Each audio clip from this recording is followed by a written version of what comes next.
to the Heel Turn podcast for the week of July 15th, 2013.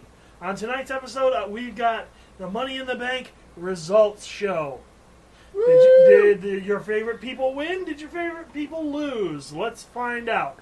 Then we have our reaction to Raw for this week, as well as our exclusive interview with up-and-coming indie superstar Tim Zbyszko, son of future WWE Hall of Famer Larry Zbyszko. Woo! And I gotta tell you, it was an awesome interview.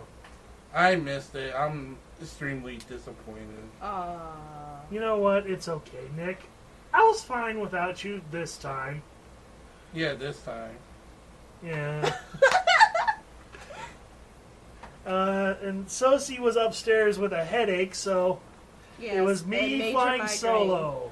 And just to go on the record, Sosie passed out when she saw John Cena. Not because he's hot, because she's sick and tired of seeing John Cena. Exactly. Yeah. Yes, she's now a Dean Ambrose CM Punk mark. Woo! I still love Fandango. Bust out with the Fandango song! Moving on! We also have a review of the debut of the Wyatt family, as well as what they did this Monday night. You know what? Every time I see the Wyatt family, I poop on myself. So this is the third pair of pants I wore, because we just saw Raw again. So, yeah. I'm running out of clothes. Yeah. Let's start things off with our reactions to the Money in the Bank ladder matches. My second favorite pay-per-view, Money in the Bank. You know what? This year's Money in the Bank, to me, was maybe a step above better than last year's Money in the Bank. The world title, Money in the Bank title shot. You know what? It was handled way better. Yeah, it was handled very well. They done a very good job with every individual who participated in the match. I think it was a good booking decision, booking Damian Sandow as the winner. Damian Sandow could really get some major heat as a heel, walk out with the briefcase, and for him to turn his back on Cody Rhodes. For all those Cody Rhodes marks out there, Me? I know you were just clamoring, about to have a freaking orgasm when Cody touched the briefcase, and that orgasm just completely crashed.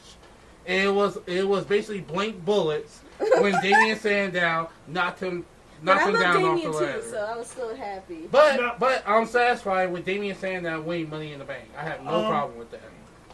I have to say this from the other Money in the Bank match of that night is it just me, or did Randy Orton do the whole reaching for the briefcase? Hey guys, is this cool? Is this cool? Before we talk about Orton, why did the obvious guy win the match in Daniel Bryan? Daniel Bryan didn't get a divorce. See, there's divorce papers. Remember last year Cena got his? There's divorce papers up there. And Daniel Bryan's not married, so he couldn't win. Well, I can say for sure Randy Orton would never come on the show.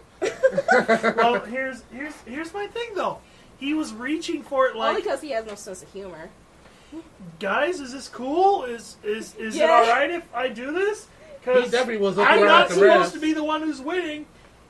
I'm not the one who's supposed to be winning. You see him like look around, and I guess somebody was like pointing at him or something because he's like, okay, unlock it. But you spent the last month building up Daniel Bryan, clean wins over Orton, clean wins over Sheamus, really putting yourself out there on both Raw and SmackDown during the last few minutes. What the heck were the writers thinking about by not letting Daniel Bryan win Money in the Bank? I think Daniel Bryan was just hurt and bleeding, and they couldn't get to him in time to get him back on camera. Come on, you got knocked down by freaking Curtis Axel of all people. Come on. Seriously, I just don't understand the booking. And they're all in their little boys club. So I know, but I just matter. don't understand the booking decision of Daniel Bryan not winning Money in the Bank. Then we're gonna talk about Raw in a few minutes and the aftermath of what happened on Raw for Daniel Bryan to eventually get his title shot. I'm kind of disappointed how that went down on Raw, but we'll talk about that in a few minutes. I'm replaying the Pac-Man sound of him dying. Okay, that was very cheap and did sound like Pac-Man. Oh, screw you. But anyway, Sophie, what is your initial thoughts on the Ziggler Alberto Del Rio world title match at Money in the Bank. To me, it was way better than the Payback. The match was great. I don't understand why AJ did what she did. I didn't understand the booking of that. It wasn't like, why was she in the ring? Why did she hit Del Rio with the belt?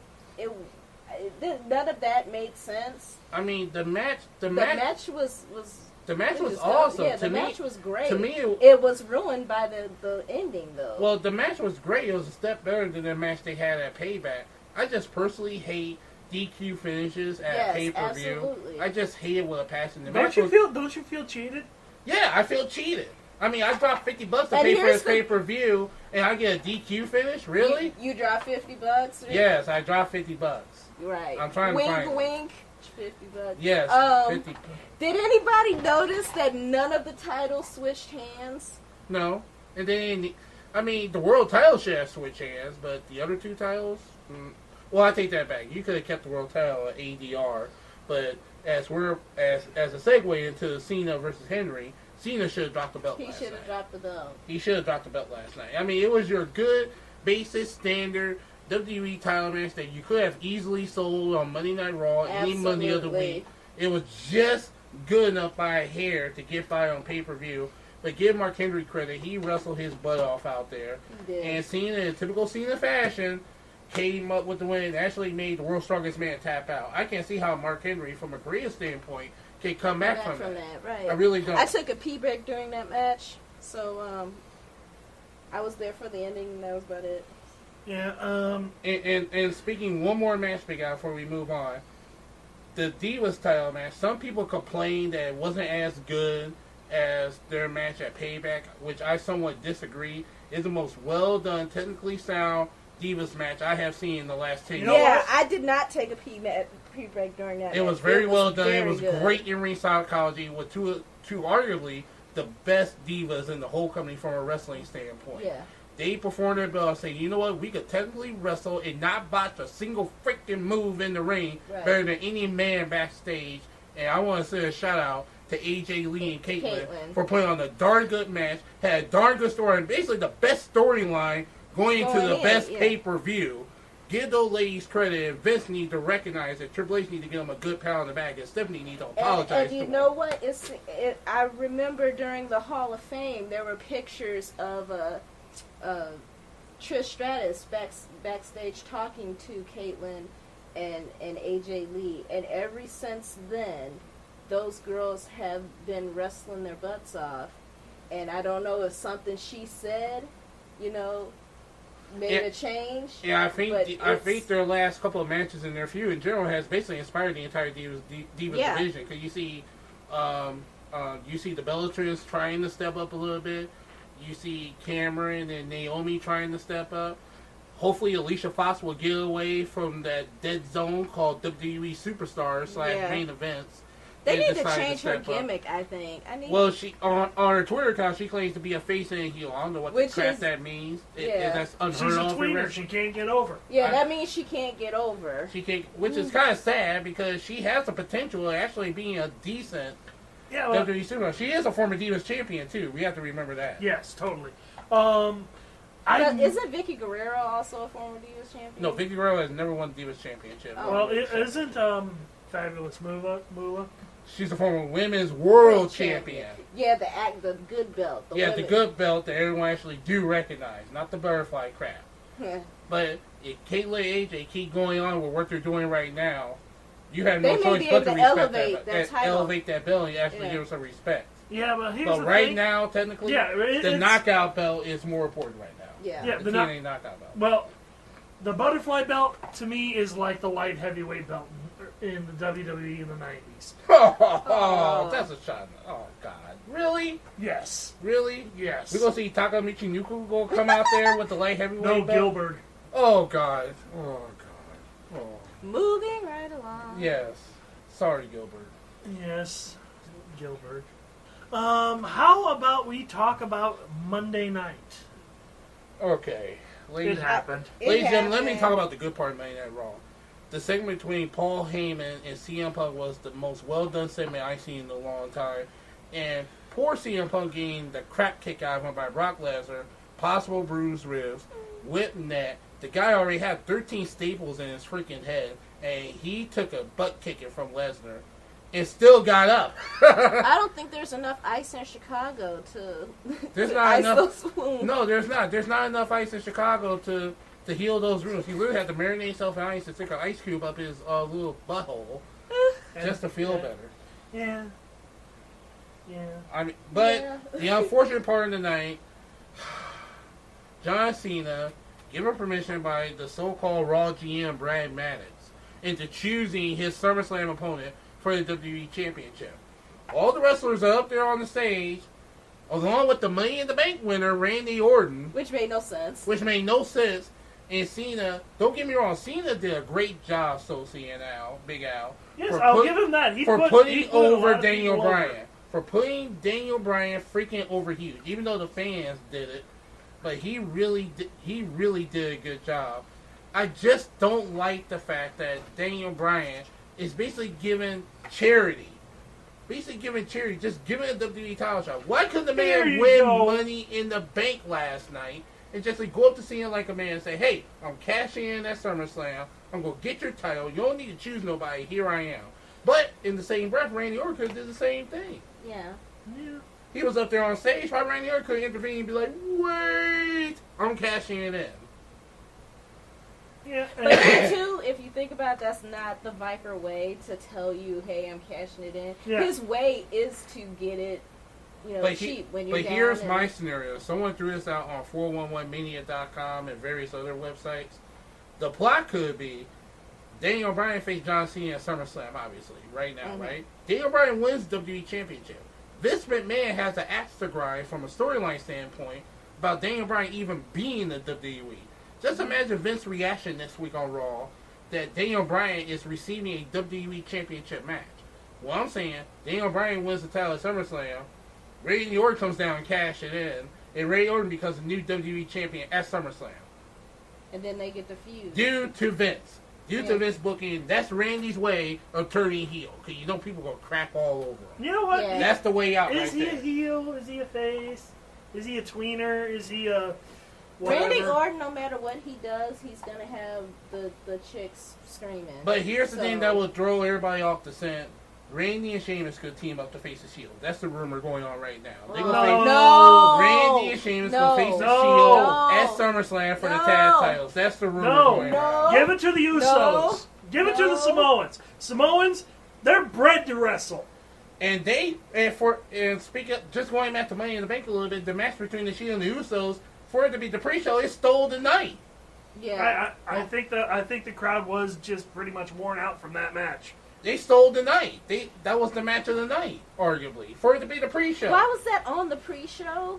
Why was that on the pre-show, but Miz was on the main show? You know why? It's because lack of faith in tag teams anymore. Well, it's a lack of faith in the Usos because the Usos are not a draw. To be fair, they're great competitors, but they're not a draw. And one of the Usos has been pulled over for DUIs too much, which is another thing. And supposedly there's rumors going around that there's some backstage heat on the Shield. Really? On Seth Rollins and Roman Reigns. There's some heat on them. I don't know what it is. I'm trying to do my research to find out about it. But that's the rumor going around. There's a little bit of heat on the Shield right now. Just on those two, not on Dean Ambrose.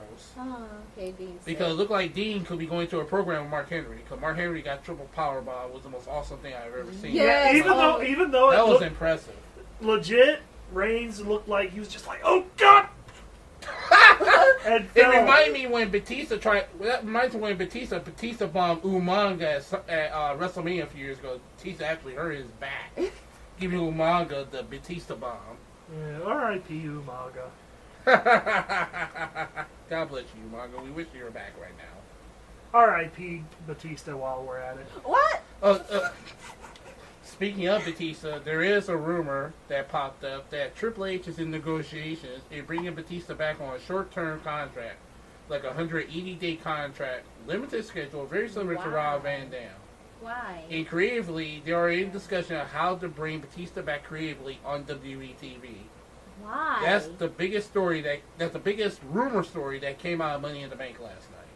But last Sunday night, excuse me. I mean, why not? Batista's still a draw. Plus, me personally, I miss Batista. I want him to come back as a heel and be Hollywood Batista. With him coming to the ring, the one spotlight on him, wearing the sunglasses. I love Batista as a heel. I can't look at him like that anymore because I know he's somebody's grandfather. So it's just... I mean, Batista could feud with Lesnar. He could feud with Punk. I mean... Dude, he could feud with Sheamus. A feud with Sheamus would actually be really good. It'd be good for Sheamus' career. I think Batista could pull him over. Batista definitely. I'm just really leery of them bringing back old guys. I know. They got so much young talent. I know. There. Everybody doing that, but this is the Triple H era. You're not bringing these guys back on a full-time schedule. You're bringing them back short-term for major storylines while you're building up your young guys who can actually compete on the road on a 200-plus year schedule. Yeah, I mean... There's nothing wrong with that. If that company in Orlando can do it, why can't they do it? The company in Orlando, the one that's dying? Yeah, but at least WWE has a little something called payroll. Yeah, and also they pay their guys on time. At the event, they issue out the checks. Lauren Nice is back there processing the checks for them. I'm sure there's not paper checks. They're doing direct deposits. Oh, yeah. Oh, yeah, do punch the numbers in. You got the computer up and everything. Oh, your account's at Chase? Okay. Bank of America? No problem. It's like... Oh, Rey Mysterio. Oh, Roberto, you want to go to the Bank of Mexico? Okay. What? Grand Cayman? Okay. Okay. Oh, Vince, your invest deposits to the Cayman Islands? Okay. Tax haven. You know what? I really liked on Monday night the whole program that they had with Vicky backstage trying to get her petition signed to get in her the job hallway back. with all the marks who weren't supposed to sign the petition and were supposed to boo her, but... Did you see that kid just snatching the petition away from somebody? Yeah, they were like all... It really signed his name. There was a couple Marks, guys... you all are Marks. All of you. All you in Brooklyn that was with Vic Guerrero are nothing but Marks. Just admit it. Not saying it's a bad thing. Not saying it's a bad thing. If you are one of those people, we would love for you to go on Facebook.com/HeelTurnPodcast and comment your experience, or you can follow us on Twitter at HeelTurnPodcast. Or, just like us on YouTube at The Heel Turn Podcast for our channel. Plugs. Plugs. Let me do the promotion. Let me do the Mick Foley thumbs up here. You can't do it right. Oh. You're not missing enough teeth. Oh. Not saying it's a bad thing. You know what Mick Foley was near our neck in the neighborhoods over the weekend. He did his comedy show up in South End. Yeah, he was there for 2 nights. I wanted to see it. I know. That's why I told my wife I was ticked off. We could have been there and got a couple of words from Foley. Just stick a freaking tape recorder in his face. Allie was working, so that's why we couldn't go. Yeah, unfortunate. Hopefully he'll come back to the South Bend area. Well, I guess now would be a good time as any to put in our thing for the interview we had with the new living legend, Tim Zbyszko, a.k.a. Batman of Wrestling. Yes. What? Tim will get it. That's all that matters. A.k.a. the Batman of Wrestling, the Bruce Wayne of Wrestling. Okay, ladies and gentlemen, I'm not going to bury the lead here. We have with us on the phone a potential legend in wrestling as a whole. I give you the son of the great Larry Zbyszko, Tim Zbyszko. How you doing, Tim? I'm doing good, sir. Thanks for having me. That's quite an introduction. Yeah, well, I come from the Kevin Smith world of introductions. You blow the guests out of the water with your words, and they tend to give you the best stuff. That's cool. I like Kevin Smith. I'm from New Jersey, too. So. Nice. I love Kevin Smith. This Cool. podcast is due largely in part to his saying, "It doesn't hurt to try." You want to hear a funny story about Kevin Smith? He had a comic book shop in Red Bank. Yeah. I called there one time, and the guy answered the phone, and funny. I just called to like see what was going on there, and I was like, "Hey, what's up?" And he's like, "Hello." I was like, "Is this like the place of the show?" He's like, "Yeah." It was pretty funny. It's a cool comic book store. I don't really collect comic books, but they're they've got a big market. Yeah. Speaking of books, I'd like to dive right into the book you are currently writing, if you don't mind. Yeah, it's an original story about a kid who gets fed up with life. Not really a kid, he's like in his mid-20s, but then he like goes on to wander off one day and has an encounter with a person who is like not a regular person, and then becomes sort of a de facto superhero, but like kind of by accident. And goes through this whole process of being introduced and like indoctrinated into a way of life because he has to live forever, and he becomes like invincible. It's just like this random circumstance. So he travels and encounters different beings of different types and realizes there's more to the world and the universe, and then has at one point to travel through, will deal with problems here on Earth, and then he has to travel through a place similar to what people in religion will call like a hell, and then what people in religion will call like a heaven at the end of it. The whole story, it's 3 books. I finished the first one, and I'm working on the second one.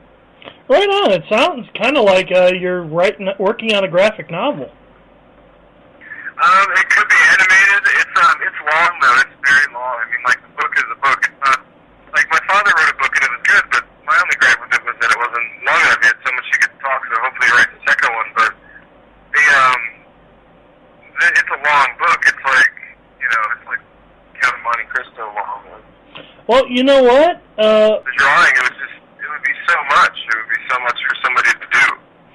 Yeah. It would be like, I mean, think about it, because you think about the amount of time and effort that goes into sketching and painting and inking. It'd be incredible. It would be just, Well, think about the Watchmen graphic novel. Watchmen? Well, if the Watchmen graphic novel is not a thin piece of anything, but imagine how thicker it would have been if it was all just text, no images whatsoever. Mm-hmm. Yeah, I don't know. I've never seen it. I don't know how big it is. It's pretty sizable. I'd say at least 90 pages. Yeah. Oh man, my book is like I'm looking at it right now, and it goes about 5 notebooks deep, and these are like 200 sheets, 120 sheets, 120. There's a big one down there. It's like 300. It's it's a big book. It's not really meant for graphic novel, I guess, but it really is more of a novel in a sense. Like it's a 3-part novel series. Like, are you familiar with any of the Harry Potters or Lord of the Rings or that stuff? Right on. Well, it sounds actually pretty cool. Yeah, it's a good story. It's original too. I came up with it over years. I started writing when I was like 7. And I've been writing things my whole life. And it's finally the culmination of all my early gathering, you could say, my studying and hunting down of knowledge and stuff. So. Yeah, I mean, from your educational background, the way you talked on your Pro Wrestling Extra interview, it sounded like you had a very similar way of thinking to like a Grant Morrison. Grant Morrison. Who's Grant Morrison? What's he? He did Batman, Arkham Asylum, A Serious House for a Serious Earth. He also did All-Star Superman. He's done several runs within... The new Superman movie? The Superman... You didn't? All-Star Superman, the cartoon movie, it was kind of based on his book. Right, no, but did you see the new Superman movie, like the live-action movie? No, I have not. Oh, really? It's really cool. You know what? I've heard good and I've heard bad. I'm going to wait and probably pirate it later. Only kidding. Oh, don't do that. Only kidding. But I very rarely go out to the movies. I just started back working at a actual job again for a few months now. So That's good. yeah. So, what questions did you have for me? I wanted to know how long you were. I'm sure there's something I can tell you. Did your father teach you any at all when it came to learning the business? No, he won't teach me anything. No, I'm kidding. Yeah, he taught me a lot of stuff. He's there for me. He's my father. Good. Who else trained you? Trainer-wise, Jason Lance, Scott Hall, who else has been there? A guy named Angel is a promoter. Came with a dude named Adam Armour one time, worked out a couple times, pretty good. Who else trained at that school? I mean, I've worked with many people, too, that have been there, like, from all these quality workers around the country, like Jesse Neal and Lindsay Dorado and, Santana Garrett, all these other people, and tons of new hungry students, big guys, small guys, in between guys, good guys, bad guys, terrible workers, good workers, Right. So, training has been a great experience. Yeah, my dad's been there, Scott Hall's been there. Asked questions to people like Glacier, and talked to Ole Anderson before, and met Eric Bischoff, just come tips from everybody, ask everybody I can, everything I can. People in TNA now, WWE now, ex-TNA, ex-WWE, all kinds of people. Just recently met Trent Beretta a couple days ago. Really? That's cool. Yeah. How long were you in training before you had your first match? 7 months. Really? Yeah, 7 straight months. I trained for a year straight. Right on. Go ahead. That's good. I thought you were I was going to say, I trained for 7 months, and then, just trained for 5 more months regular after that, and I still train. I still go back and I work shows here in Orlando and on the road, and it's kind of all experience, still trying to get better. Cool. How do you think you're doing so far? Or have people come up to you and told you how you're doing? I think I'm doing good. I think there's always area for improvement, and I'm working on several things. Getting better is one focus of mine, and becoming a better wrestler. Like, by wrestling, I mean, incorporating holds and maneuvers to gain control and to keep them, those kind of methods and things. That's what I'm working on. Yeah. Other than that, crowd psychology. People have been very receptive in a good way. I've been out there and I've been in a bad mood and I've been mean and I've cheated and I've gotten the movies and cheers, and then I've been out there and feeling better and being more clear-headed and level-minded and getting cheers, and so it's been a good experience, and I hope I make the fans entertained. Good. Do you have any shows coming up? Yeah, 2 shows coming up. I'm tagging with my longtime training partner and roommate, Chico Adams, who I lovingly call Bobby because that's his name, and that's a kind of a rip. You can call him Bobby if you want, but we're tagging against a couple students that have come out of school and have made it elsewhere, and Josh Hess and Jason Falcone are in Florida and Georgia, so we're doing that, and then on the 27th for the USA Pro Wrestling. It's like United States of America Pro Wrestling, I guess, but it's on Twitter like USA Pro Wrestling, and it's Milo Beasley and myself, and we don't really get along. I don't really like him. I don't agree with his politics and his tactics of like he could change things, so it's my duty, and I get to kind of like reins let loose to go have fun at USA Pro, because it's it can be an extreme show sometimes. There's main event Steve Carino and Cole Cabana. That's gonna be a cool show. Right on. I'm not gonna say anything about Steve Carino or Cole Cabana at this time. That's Nick's deal. But I did want to ask, how's your win-loss record been going? Like 60 and 15. That's good. Yeah. And you work babyface, right? Mostly, yeah.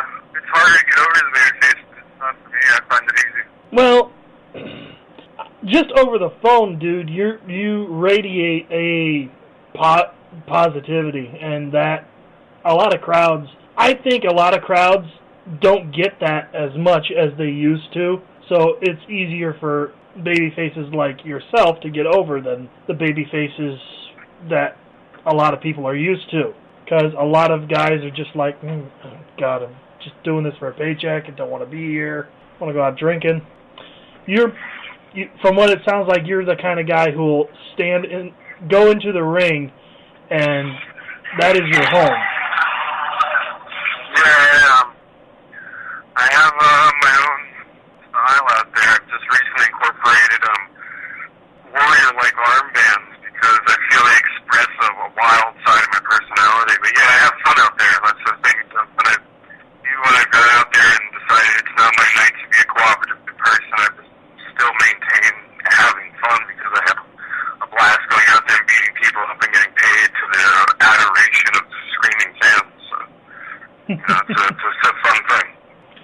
bet it is, man. I mean, there's a lot of guys out there right now who it feels like their heart's not in it. Like, you look at Randy Orton's work as of late, you look at, like, it doesn't feel like it doesn't come off that he's out there to, like, put on a show as much as he used to be. Right. I mean... I don't know that. I don't know. Just recently won the Money in the Bank, so I guess maybe he is ready to take back over, but, that's, I don't know. I can't even speak on Randy Orton. Yeah, I'm not asking you to. But, now, are you currently up to date on any of the current product in any of the companies? Oh, yeah.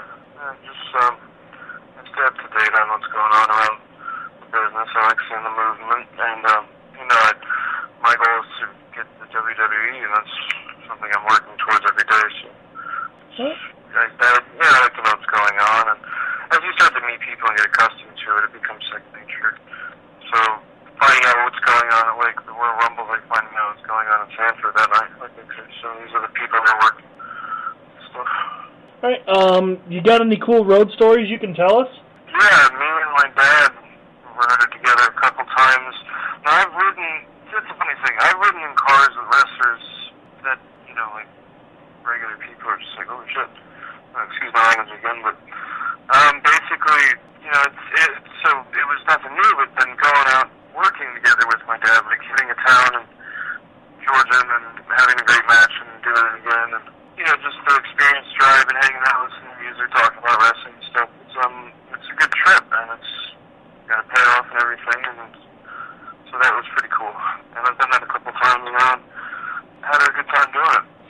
Now, I know for a fact that a lot of wrestlers are practical jokers. Have you pulled any good practical jokes on anybody that you can cop to? Yeah, actually, I got a great story about the late, great Matt Bourne. He was at a show I was at a few months back, and working that night, and since we were, both kind of feeling like dastardly bad guys that night, we were hanging out together in the back, and I was like, listen, you're going to go out there and carry the life, that dark persona. My friend was out there at the time, this girl I was talking to, and she hated clowns. Like, she was deathly afraid of clowns. Right. And I was like, so will you go out there and please just at one point just look over and just, give her a nice little scare, and it'll be a good part of the show, and the crowd will love it. It'll be real and stuff. And he's like, oh, yeah. So we point her out and everything. He's like, oh, there's a pretty girl up there. I was like, yeah, that's everything. He goes, all right, I got this.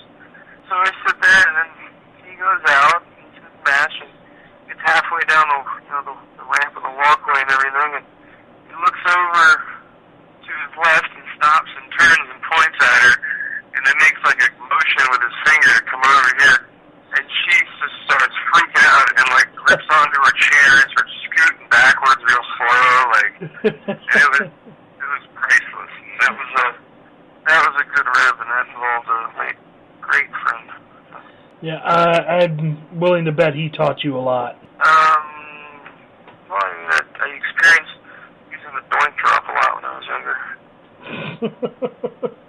I was a fan, when I was a kid, he was one of the guys when I was growing up that I watched and played on, video games at home. Yeah, I remember playing with him as well as a kid with video games, and I believe I even had his action figure at one point. That's pretty cool. Yeah. Now, are you able to talk on any ribs that you've witnessed? Yeah. Yeah. I was there the night that steel horsing was born. You ever hear about steel horsing? I haven't. Steel horsing is a situation would happen where two guys are in a match, and one guy struck the other guy. So, not like then and there, but later on, the guy that got hit called the police, like the real police, and had them come out, and he wanted the other guy to be arrested for attacking him. And the guy had already gone home,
So, there you go. That's funny. Oh my God. The things you guys will do when left to your own devices. Well, not all of us, no. I'm just saying. I'm a highly functioning, manageable person. I am not calling the cops like in wrestling matches. So. Yeah, I'm not. I'm saying it just like, wow, just wow, some of the stuff you guys come up with. Yeah, but if you haven't heard of it, you got to Google the story and just watch some news about it. I mean, it's just incredible. I will. I'll check that out. Now, kind of getting a little up here on time. How much time are we at? I didn't even check. It says 25 minutes on my phone. Yeah, it says that here too. I think we're gonna try and end this with just give us your background, your backstory. Like my backstory is that basically I was a kid who grew up with a single mother because my dad was on the road my whole life, and then became a track star, but was like kind of like my own forced self of an outcast in high school, and most of the school they didn't agree with the doctrine and the principles, and then eventually, didn't go to college, tried several times, just wasn't for me, and then became a writer and a pro wrestler, and and just that's what I do. And I've lived with my dad a long time, and I've done other aspects of entertainment, like some people know, some people don't know. I've done acting and done modeling, and my uncle is currently the mayor of Malibu, California, and he a bunch of commercials, so he lives out there. So I've kind of been in other fields as well, and wrestling was something I always wanted to do, and finally was ready to do it, and had the right situation, and the right setup, and everything was green to go, and so that's how I got into it, and now that's who I am now, and still do the writing, the books, and wrestling, which encompasses 100% of your life. The book is like extra time, basically. yeah. But, that's my backstory, that's why I'm here now. Yeah. So is your writing what? I've lived all over the country, too. I've lived in Seattle, Montana, Minnesota, New Orleans, Los Angeles, New Jersey, right to New York City. Minnesota, I had already said that. Montana, I think, I said that. Then Atlanta for a long time. And now Orlando. I've lived all over the place. Right on. I got it. What were you as a track star? I mean, what form of track did you do? Winter and spring and cross country. I was good all 3 seasons. I was in the 300 meters in the winter with also the 4x200 meter team, and then the 4x400 meter team, and then same thing in spring track to the 4x2, the 4x400, and then the 440 meter high hurdles, which I was second in my conference. More than the county. It was pretty good. Nice. Did you ever play any other sports other than track? Oh yeah, baseball, played basketball, played football, hockey, soccer, cricket, tennis, swimming, volleyball, table tennis, dog hockey. Wow. Yeah, everything. My whole theory of life is just to gather as much experience and as much you make friends, as many adventures as you can. Right. While you're alive. Yeah. I can't say that I've went out for any sports only because I lack the attention span. Well, it's okay. I mean, there's got to be something here, because we're all into something. It's not only into wrestling and sports, so, You ever play chess or anything? No. No, you should try chess. It's fun. I've played it. I'm not, into it. It's just something to pass the time that's all I'm able to do. Now, you mentioned that you were in Georgia. Have you ever, I see let me start over. I see that you spent a lot of time in the South. Have you ever worked for Jerry Lawler's promotion? No, but I'd love to work for the King. That'd be cool. Jerry the King Lawler is a great wrestler. I watched a lot of his stuff when he was doing the Deep South and promos of him and all kinds of feuds, wrestling people like Ric Flair. Seeing him, do these hilarious promos where he's going through dark times and he's at his house and he's passed out on the front lawn. And just amazing material. He was fire and he was great. But I haven't worked for him yet. I've worked for a lot of promotions. I mean, I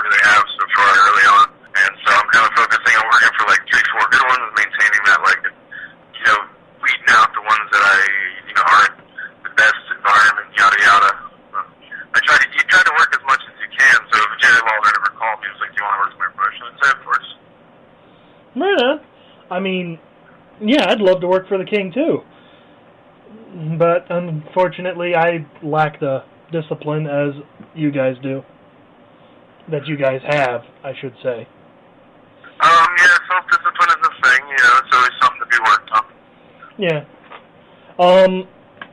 Now,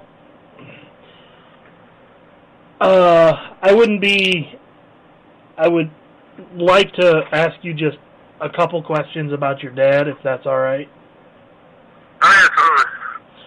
Now, growing up with your dad as a wrestler, I know he was not home as much as most people's dads are, but he maintained a relationship with you growing up, right? Yes. Okay, short answers work. Uh-huh. Yeah. Okay, That's your answer for that one. yeah, it was. How about, now, did your dad ever take you out on the road with him while you were a kid? Like, did he take you in backstage into any of the promotions? Were you ever used in any of the, like, vignettes or stuff that they've done? I know I was talked about on many different promotions with my dad and my mom was. I don't know if I was ever used. I know I was backstage and I've been to shows. That's been on my whole life. Right. Okay. So, yeah. Well, all right, sir. I think this should wrap us up for now. I'd love to give you another call back at any time. Yeah, let me know next time Nick's available or something if he wants to get in on it. Yeah, I know he does. It's just, he's got family my email commit. too, so you can stay in contact. Yeah, I'm gonna have him send me your email, cause yeah. It's on my Twitter page. Okay. Let me plug myself, by the way. Hold on. So, let me get some self-personal promotion in there. It's at Tim Zbyszko on Twitter, which is that little @ symbol. Yeah. TIMZBYSZKO. I know it's kind of difficult to spell, but it's easy to remember and say. ZBYSZKO. And so, also the net, of course, on Facebook.com/Tim Zbyszko. It's really easy to find, and you can Google me. I come up on YouTube as well, and it's kind of cool. Like, I can put my name in now. As soon as I put in the Z, like, pretty much always pops up. I'm like, all right, there I am. Yeah, and Yeah, you can look me up there, and yeah, I'll be wrestling all around for maybe the next 30 years. I mean, shoot, I was watching a Ric Flair promo where he was like, I will never retire, and I was like, that's a good idea. yeah, but just it's a good way to model yourself after Ric Flair. Just remember, don't marry so many women, because alimony, I'm sure, is killing him. I don't know about that situation personally, but I agree with you. Alimony for 1, 2, 3, 4 ex-wives can be too many. I haven't been married yet, and I don't have any kids, so don't foresee that happening anytime soon. Right. And I'm sure it's a lot easier to stay in contact with your kids nowadays than it was back when you were growing up. With all the social media. Back then it was letters or phone calls. Yeah. Or videos. Yeah, I think today in our culture it's a lot more immediate in every single way. Like, the level of immediacy is so prevalent.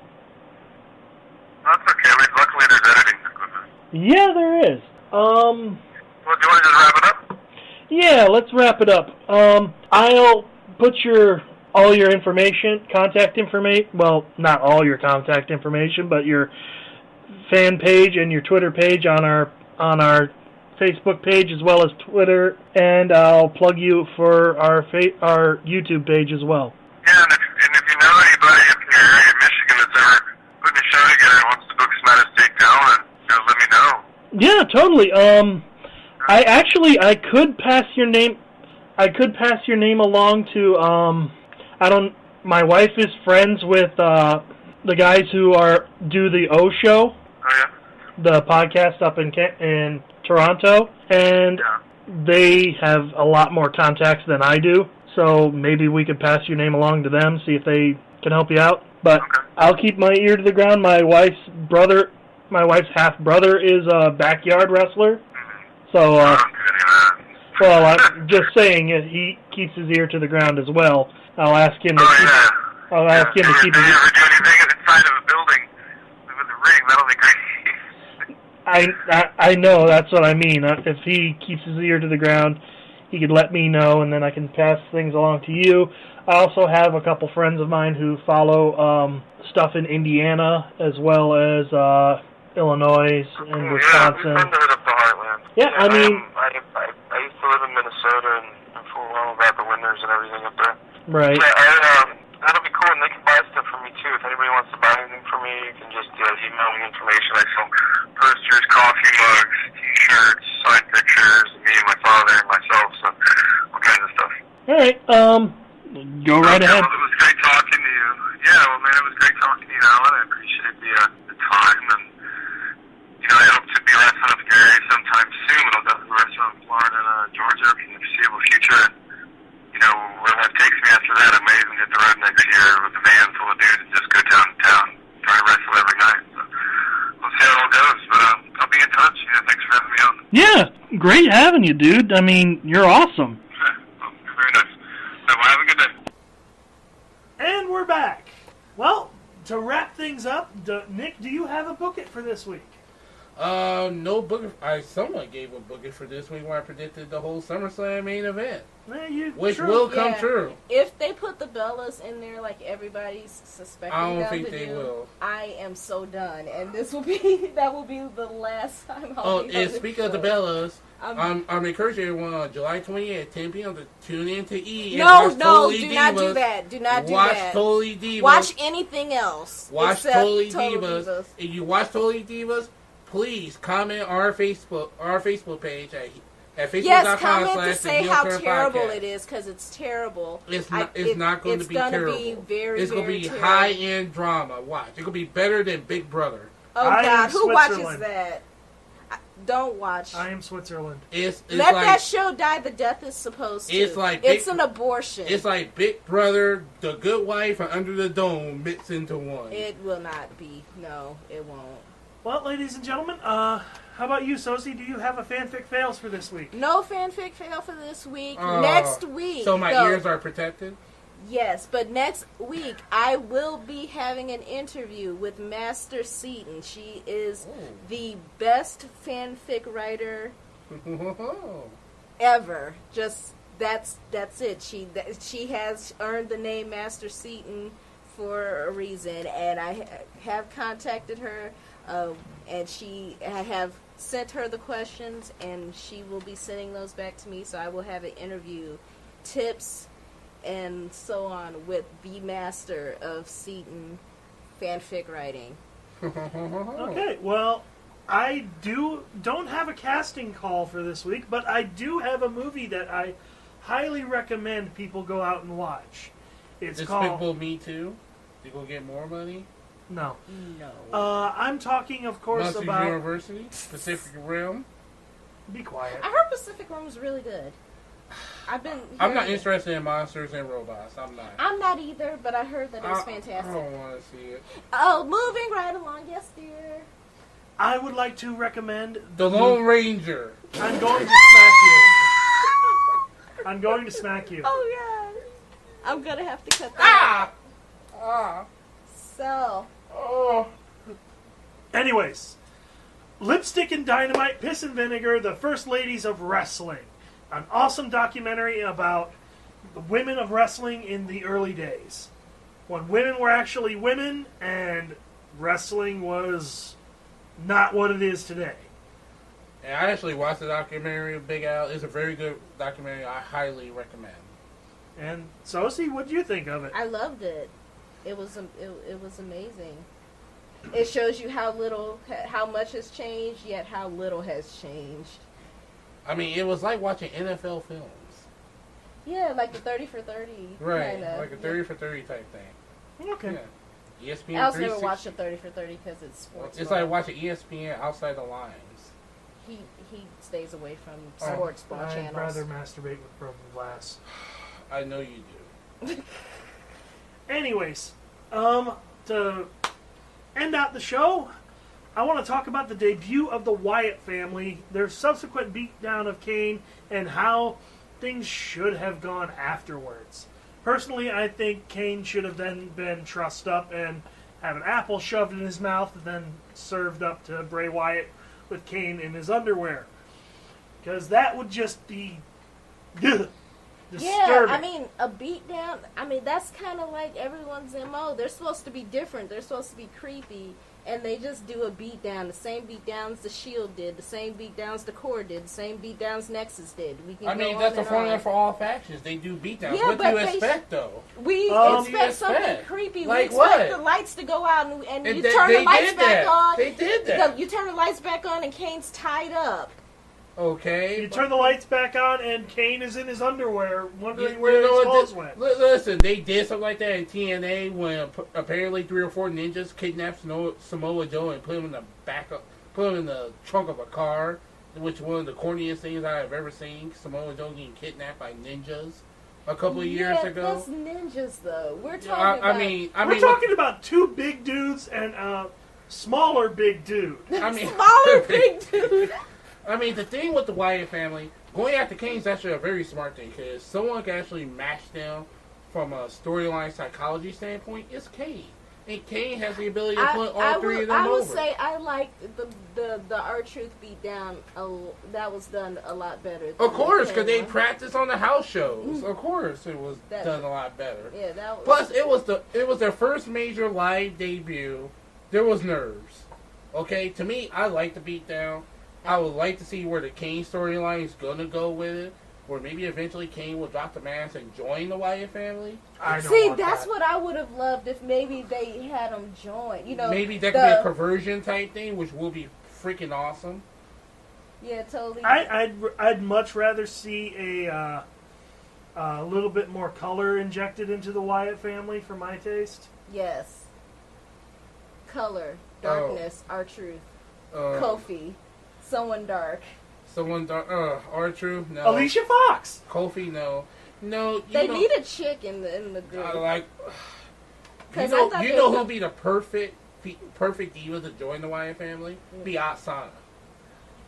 Yeah. Asana will be perfect for it. She's doing a lot of nothing too. Yeah, she'd be perfect for it. Yeah, or Natty.